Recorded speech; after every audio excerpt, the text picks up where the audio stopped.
Step 2, you've created your movie and you are now ready to import footage.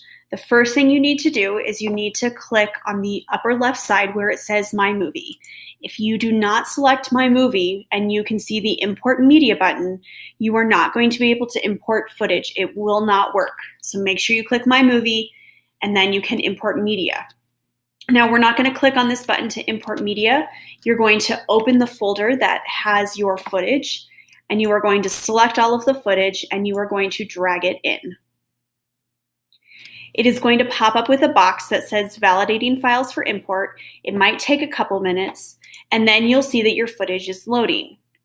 Now, in the upper right-hand corner, there is a circle that says show activity, and you can see that the circle is moving. You must wait until all footage imports before you can start editing. If you start editing before the footage imports, then you are going to deal with some issues. It's going to be really slow.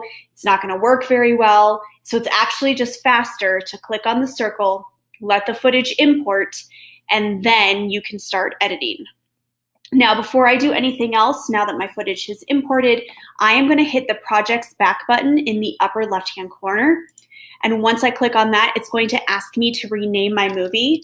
And in this case, I'm using archery footage, so I am going to rename my segment Archery Unit. And I'm going to click OK, and it's going to save my work.